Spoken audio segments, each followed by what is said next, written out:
Her family tried to kill her because she got pregnant. 3 months earlier, Bolu had been the perfect daughter. In their small village, other mothers would point to her when scolding their own children. "Why can't you be like Bolu?" they would say. "See how she helps her mother. See how she greets her elders." Her father was the head deacon at the village church. Her mother led the women's prayer group. The family name carried weight in every corner of the village. They were well respected. Bolu was 17 and beautiful. She had never given her parents a moment of worry. She swept the compound every morning before school. She helped her younger siblings with homework. She never talked back or stayed out late. Then Michael came to the village for the dry season holidays in his aunt's house. He was 18 and from the big city. His aunt lived 3 houses down from Bolu's family. Michael was different from village boys. He wore expensive clothes and spoke English with a city accent. Michael noticed Bolu at the village well. He was patient and kind. Slowly, Bolu began to look forward to seeing him. They became friends. They would meet under the big mango tree behind the church when no one was looking. The weeks passed quickly. They held hands when they walked in the bush. They kissed under the stars when the village slept. One night behind the old school building, they went further than ever before. It was Bolu's first time. 2 weeks later, Michael returned to the city, promising letters that never came. 3 months on, Bolu woke sick each morning. Her monthly bleeding stopped. Her body changed. She was pregnant. She hid it at first, but her mother soon knew. When her father found out, he slapped her for the first time. She confessed Michael was the father, but he was gone, and he would never claim her. Her family turned cold.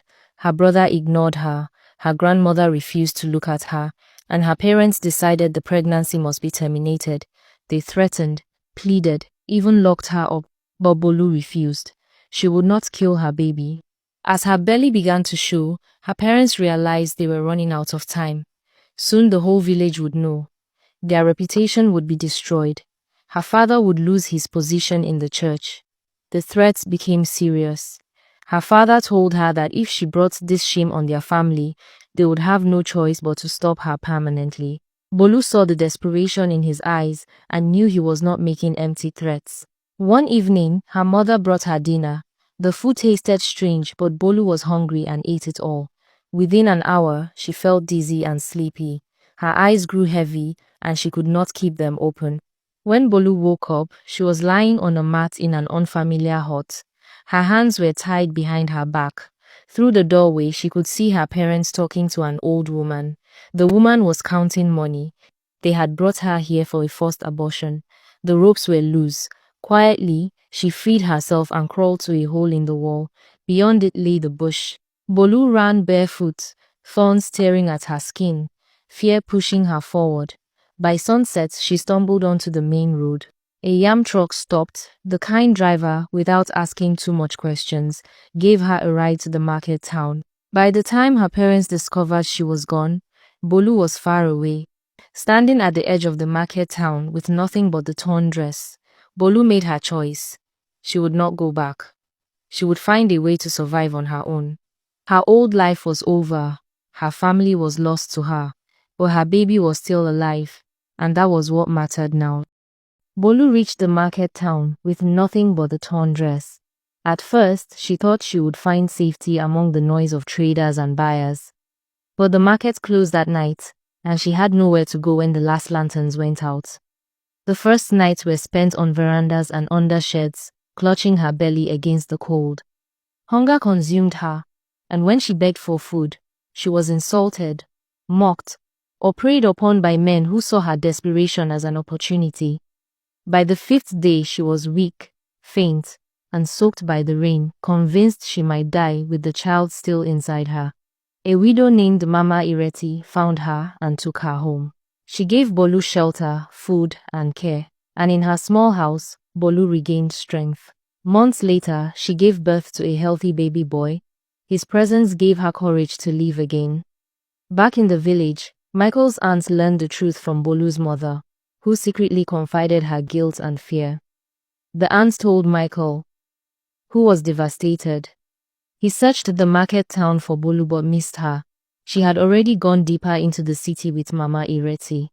In time, Bolu returned discreetly to the village, not to her parents' house, but to Michael's aunt.